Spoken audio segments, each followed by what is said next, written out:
What's good, guys? It's Andrew from travelingguitarist.com. Today I'm talking to you about guitar pedals, more specifically what they're used for.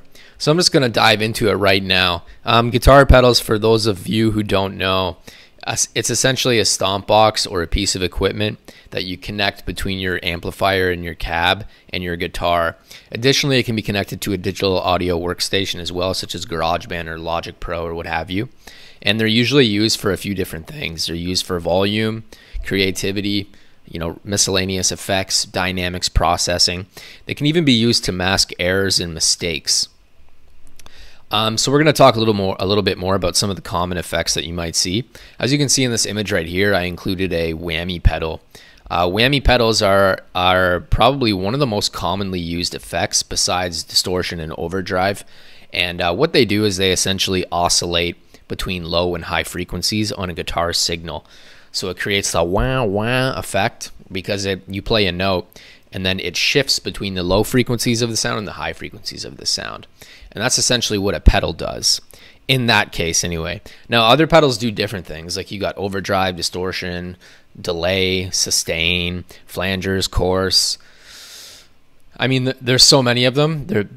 In fact, the pedal market is booming right now. Like in terms of if you're a guitar player, you probably know that a lot of these manufacturers are going out of business. Gibson is under threat. Guitar Center is struggling to make money. But stomp boxes, on the other hand, they're doing well. Like people are buying a lot of them because they're very useful and they can be used for a ton of different things. For example, you can even connect it to your digital audio workstation, as I just mentioned. But there's a lot of things that you can do. Another common pedal that people use, although it's not as common as the other two, but it's still fairly common, and that's the whammy pedal, the Digitech whammy pedal. It's this one right here. I actually own one of these as well, and it's also the sound that you hear in "Killing in the Name Of" from Rage Against the Machine. That's probably the most famous application of it, where Tom Morello uses it in his guitar solo. So yeah, I mean, there's so many different pedals that you can use, and there's so many different purposes of them. There's thousands of them. There's so many different ways that you can manipulate a sound, and a guitar pedal, essentially that's what a guitar pedal is. It's allowing you to manipulate a sound in a certain way. In fact, I'm going to go back and re-edit this article and explain it that way instead, because it's a much better way of saying it. It's just a tool that allows you to manipulate your sound by clicking on a switch. Another great application of guitar pedals is for practicing, specifically the looper station, the Boss RC30 loop station. The Boss loop station is a great tool for practicing. Essentially what it allows you to do is it allows you to record a guitar riff or a lick, and from there you can play it back over and over again, and it's really incredible. They're great for practicing because you can just record a loop. You can record a loop and play over it as much as you want.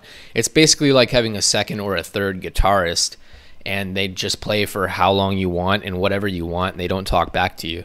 So they're really amazing, and I definitely recommend getting one if you're serious about practicing, and if you're just serious about music in general. I think it's a must-have tool for any guitarist or a musician who wants to practice and who really wants to practice music theory concepts and improvisational techniques and so on and so forth. I have a whole other article where I talk about why it's so amazing to have one. Moving on from that, another purpose of guitar pedals is for creativity.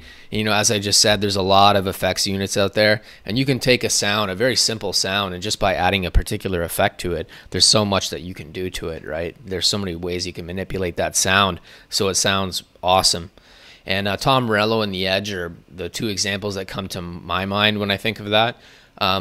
The Edge specifically, he seems to use guitar effects on almost every song, and I think I read an interview somewhere where he said he tries to use a different effect for each song. And Tom Morello's another example. He uses the whammy pedal a lot. There's another effect that he uses that I can't remember. Oh yeah, the kill switch on the guitar. That's not really a guitar pedal, but it's an effect right on the instrument that he loves to use, and he uses a few others as well. Another reason people use guitar pedals is because the effect often masks mistakes. So in the case of the wah-wah pedal, for example, that's an effect pedal that it really does a good job of masking errors and mistakes. And it's my personal theory, it's my opinion that I think a lot of players use wah-wah pedals live because it masks their errors. And if they can't play their guitar solo as well as they can on the record, or maybe they're just not feeling it that day and it's a really hard solo, they'll throw the wah-wah pedal on it just to kind of, just to hide the fact that maybe they're not quite as good as playing it as they used to be.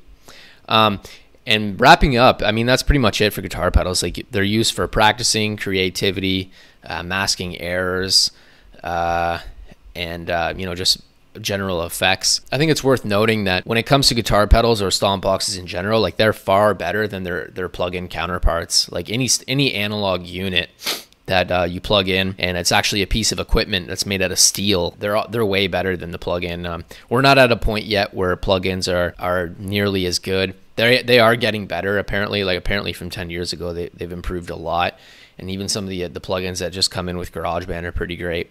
But ultimately, they're still not quite there yet. But yeah, ultimately, that's what a guitar pedal is, man. It's just a piece of equipment that you connect to your signal chain or your guitar and your amplifier cab combination, your combination, or your DAW. And it allows you to manipulate your sound in whatever way that you want. But anyway, I hope this was helpful to you. Make sure you like and subscribe, and I'll see you in the next video, all right? See you later.